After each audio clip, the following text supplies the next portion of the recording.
चाहिए, इस दोगले आदमी को शर्म आनी चाहिए। भगवान राम के ऊपर इस तरह की अमर्यादित टिप्पणी बोल रहा है। भगवान श्री राम को आप किसी के साथ कंपैरिजन कर रहे हैं, एक बलात्कारी के साथ कंपैरिजन कर रहे हैं आप भगवान श्री राम के नाम को। बदलाव आएगा, नेपाल की तरह बदलाव आएगा। हाँ बिल्कुल बिल्कुल नेपाल की तरह बदलाव। युवा वहाँ का बेवकूफ़ है, यहाँ का बिहारी में बेवकूफ़ है। ये 14 के बाद इतना महंगाई कहाँ, देखिए ना कहाँ से कहाँ है। ये ऐसे बोलते हैं विकास चाहिए और विकास हो रहा है तो उनके पेट में दर्द हो रहा है। बस्ता जो डगमगा रहा है तो इसको लेकर के जो है थोड़ा सा सवाल मतलब हो सकता है दिक्कत। तेजस्वी यादव जो नौवीं फेल वो बताते हैं युवाओं को दिक्कत है। लैंग्वेज संभालो, ये नेपाल देख लो। जो मतलब अमित शाह का जो बेटा है वो इनको खटक रहा है, लेकिन राहुल गांधी को नहीं देखेंगे, तेजस्वी यादव को नहीं देखेंगे, अखिलेश यादव को नहीं देखेंगे। परिवारवाद तो इनके में शुरू से रहा। जनता ने कांग्रेस को भगाया, नेपाल की युवा खड़े हुए थे किस लिए? भ्रष्टाचारियों को भगाने के लिए। नेपाल की जनता खड़ी हुई किस लिए? वहाँ के तानाशाहियों को भगाने के लिए। नरेंद्र मोदी जी से अनुरोध करता हूँ कि सत्ता आती है सत्ता जाती है, सत्ता के लिए इतना जो है लोलुपता जो है ठीक नहीं है। लैंग्वेज संभालो, ये नेपाल देख लो। नेपाल के अंदर सरकार किसकी थी? नेपाली कांग्रेस की। नमस्कार, मैं अर्चना, आप देख रहे हैं आंखों देखिए एक जमीनी हकीकत। जिस तरह से नेपाल में आंदोलनकारियों ने तरफ से तख्ता पलट किया है, सरकार को मजबूर कर दिया है सत्ता छोड़ने के लिए। जिस आंदोलन को जनजी आंदोलन नाम दिया गया, अगर उस आंदोलन में इतनी ताकत है कि वो नेपाल में सत्ता पलट करने की क्षमता रख सकता है, तो क्या अन्य देशों में भी ऐसा हो सकता है? क्योंकि बांग्लादेश, श्रीलंका जैसे देशों में भी ऐसी घटनाएं देखने को मिली, क्योंकि बांग्लादेश में भी ऐसे ही उग्र आंदोलनों के चलते सत्ता जो है वो पलटी गई है। लेकिन इस चीज को लेकर भारत में कहीं ना कहीं एक राजनीतिक माहौल गरमाया हुआ है। जनता से बात करते हैं। क्या नाम है? इश्तियाक अहमद टुन्नू। कहाँ के रहने वाले सर? मैं बिहार का ही रहने वाला हूँ, बिहार झारखंड दोनों। आप क्या कहेंगे जो नेपाल में हुआ उसको लेकर, जो नेपाल में प्रदर्शनकारियों ने किया? सबसे पहले आप उसकी सराहना करना चाहते हैं या आलोचना करना चाहते हैं? ये बहुत दुखद चीज है, ऐसा नहीं होना चाहिए किसी भी मुल्क में। ठीक है, अगर ऐसा हुआ है तो वहाँ की सरकार जो है ना विफल है। सरकार की वजह से हुआ है, जहाँ पर नौजवानों को उपेक्षित किया जाएगा, नौजवानों के रोजगार नौजवानों को नहीं मिलेगा, नौजवानों को जो अभिव्यक्ति की आज़ादी नहीं होगी, नौजवान जब पलायन करेंगे, नौजवान बेरोजगार रहेंगे, जिस देश में भुखमरी रहेगा, जिस देश में नफरत रहेगा, उस देश को जो है ये इस तरह का जो है भुगतना पड़ेगा। आप देख लीजिए, इससे पहले जो है श्रीलंका में हुआ, उसके बाद जो है ना आपका बांग्लादेश में हुआ, ठीक है, उसके बाद अभी जो है नेपाल में हुआ।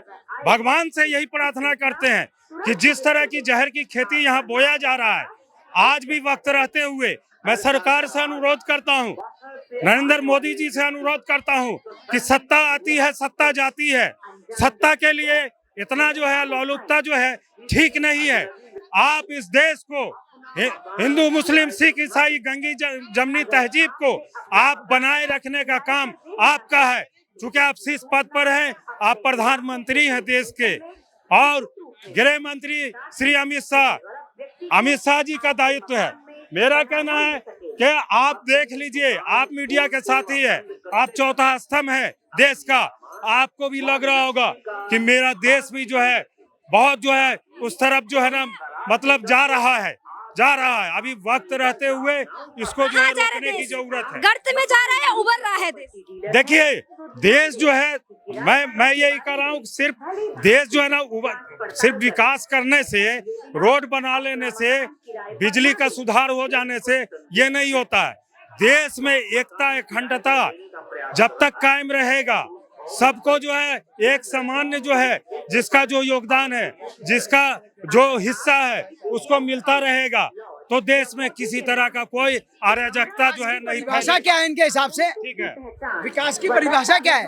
देश में रोजगारी होना, आपकी बात का जवाब दे रहा हूँ। देश में रोड बनना, देश में शिक्षा व्यवस्था अच्छी होना, देश में स्वास्थ्य व्यवस्था अच्छी होना, विकास इसे कहते हैं। ये सब चीजें अलग है, लेकिन इसके साथ साथ अखंडता शांति की बात।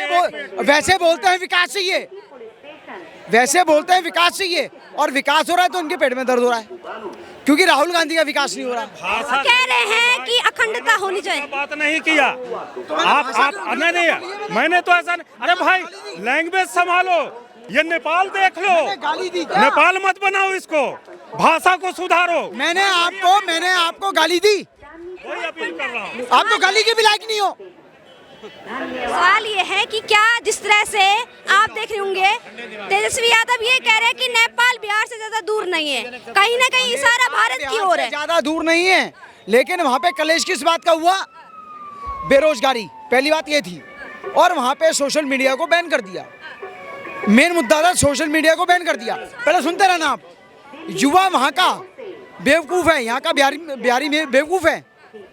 आप यहाँ के बिहारी युवा को क्या पागल बनाना चाहते हो? पूछो इनसे। वहाँ देखिए सिर्फ सोशल मीडिया का मामला नहीं था, मामला ये था कि वहाँ के जो मंत्री हैं अपने अपने खानदान को, अपने अपने पुत्र को वो जो है अमीर से अमीर बना रहे थे, और वहाँ के युवा, मैडम सुन लीजिए, वहाँ के युवा, पूरी बात सुनिए मेरी, वहाँ के युवा ये देख देख करके उबल रहे थे, और एक दिन का ये नेपाल में विद्रोह नहीं हुआ है, ये बहुत दिनों से जो है ना वो लोग वाच कर रहे थे कि आम आदमी गरीब होता चला जा रहा है, और मंत्री के बच्चे और वो जो है अमीर से अमीर होते जा रहे हैं। वो ये सब देखते हुए ये विद्रोह शुरू हुआ है। मेरे देश में भी कहीं ऐसा ही ये माहौल पैदा करने का काम किया जा रहा है कि बड़े मंत्री के लड़के आप देख लीजिए, जैसा का देख लीजिए आप, बीसीसीआई का चेयरमैन बने हुए, कितना बार वो क्रिकेट खेले हैं, बोलिए। देखिए लालू प्रसाद यादव, उनके पास मुख्यमंत्री बनने से पहले कितनी प्रॉपर्टी थी मुझे नहीं पता। चारा घोटाले में कौन था? सुनते रहना, पहले सुन लो।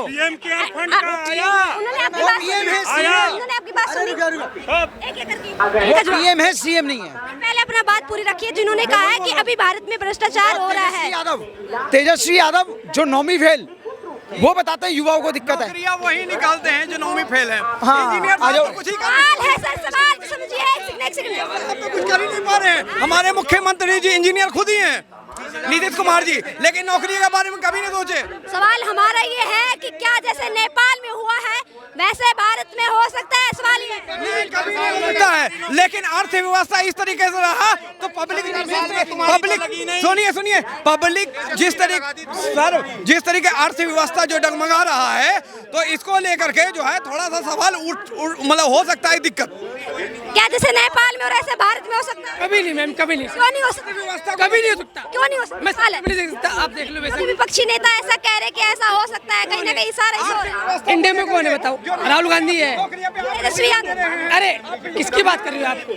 तेजस्वी यादव की बात बताओ। हाँ, आप सवाल नहीं, ये बोले आप नौकरी पे ध्यान नहीं दे रहे हैं, आप बिजनेस पे ध्यान नहीं दे रहे हैं। सरकार मतलब ये पीएम प्रधानमंत्री जी जो क्या कर रहे हैं, कहाँ लेकर जा रहे हैं देश को? 2014 के बाद इतना महंगाई कहाँ, देखिए ना कहाँ से कहाँ है ये। ये भाई साहब किस लायक है? बिहार में अभी 10 लाख नौकरी का वैकेंसी है, प्यून से लेके जो है ना वो ग्रुप डी से लेके ग्रुप ए तक, ये 20 लाख है, वो जाके फार्म भर दे। अगर तुम पढ़े लिखे हो, तुम्हारे में क्षमता, जाके फार्म भर दो बिहार में। इसको कुछ आता नहीं है बस। मैडम सुनिए, ये जो कह रहे हैं ना भारत में ऐसी स्थिति ना, सुनिए, भारत में ऐसी स्थिति कभी नहीं आ सकती है, ठीक है ना, क्योंकि भारत को एक मजबूत प्रधानमंत्री मिला है, ठीक है। और ये जो कह रहे हैं ना कि आज इनको बीसीसीआई में का मतलब अमित शाह का जो बेटा है वो इनको खटक रहा है, लेकिन राहुल गांधी को नहीं देखेंगे, तेजस्वी यादव को नहीं देखेंगे, अखिलेश यादव को नहीं देखेंगे। परिवारवाद तो इनके में शुरू से रहा। इनके पास कितनी प्रॉपर्टी है आज देखिए ना। तेजस्वी लालू प्रसाद यादव के पास मुख्यमंत्री बनने से पहले लेकिन कितनी उनके पास वो थी, आज देखिए कितनी प्रॉपर्टी है। अखिलेश यादव के पास देखिए आज कितनी प्रॉपर्टी है, ठीक है। गांधी परिवार के पास देखिए आज कितनी प्रॉपर्टी है। प्रधानमंत्री के पास एक भी प्रॉपर्टी आप दिखा दीजिए। जो ये कह रहे हैं कि नेपाल जैसा वो हो जाएगा, कभी नहीं हो सकता, जीवन में नहीं। उन्होंने सवाल उठाया कि अमित शाह के बेटे जैसा का उन्होंने एग्जाम्पल दिया है, ऐसे नेपाल में नेपोटिज्म हो रहा है वैसे इंडिया में भी हो रहा है। तो कहीं ना कहीं ये मानना है कि भारत में भी हो सकता है। आप क्या कहेंगे? पहली बात मैं आपको बताना चाहता हूँ, और ये कोई बताता नहीं है, कोई विपक्ष का नेता इस पर बात नहीं करता है। आपको बताना चाहता हूँ, नेपाल के अंदर सरकार किसकी थी? नेपाली कांग्रेस की। नेपाल के अंदर सरकार किसकी थी? सामंतवादियों की। वो सामंतवादी जो बंगाल में बसेरा किया करते थे, वो नेपाली कांग्रेस, वो कांग्रेस जो 2014 से पहले ही बोलता हूँ खाली, उसके साथ में डिबेट नहीं करता। ओली किसका नेता था? अरे सर झूठ नहीं बोले, मैं कैमरे में पार्टी का नेता था। देखिए सवाल पूरे ओली कौन सी पार्टी का नेता था? झूठ नहीं बोल रहे। केपी ओली किसकी पार्टी है? आप हमसे कर लीजिए, हम इधर तो आई, इधर ओली कौन सी पार्टी का नेता था? ओली मानसिकता तो है, कांग्रेस की मानसिकता तो है।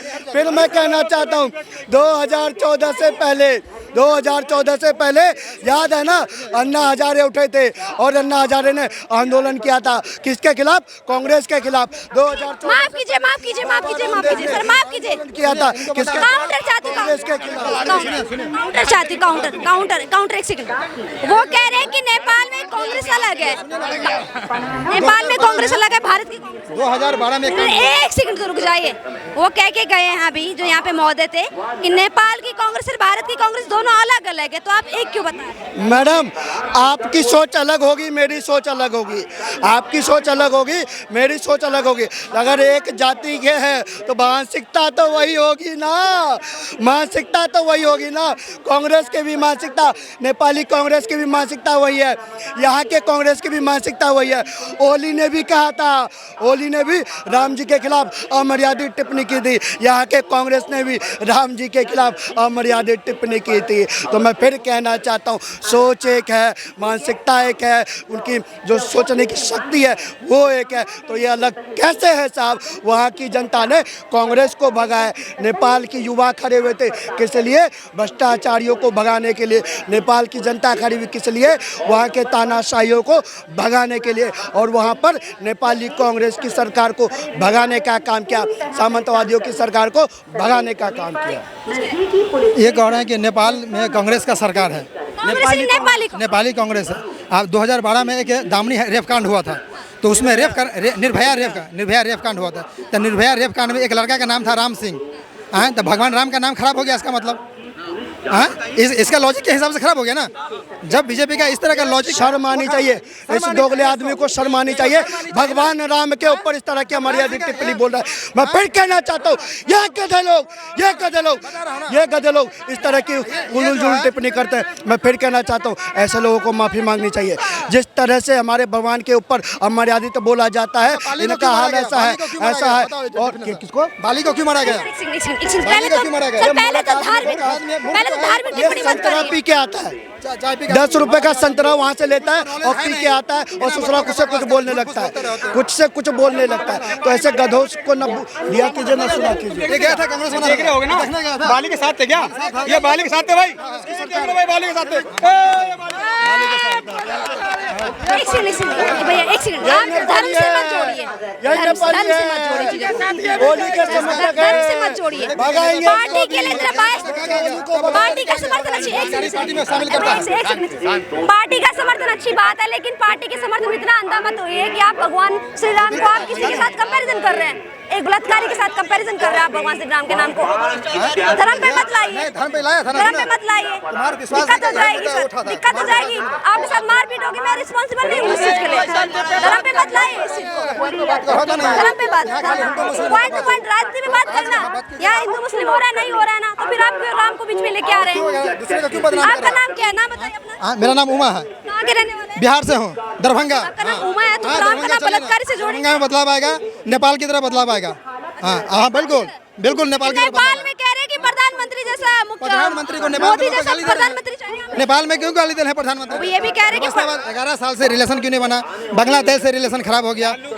दिल्ली बिहार बनेगी, लालू के टाइम में तो दिल्ली बिहार बनेगी, सब परेशान हो गए थे, चारा घोटाला कर दिया, सब घोटाला तो लालू ने करा है।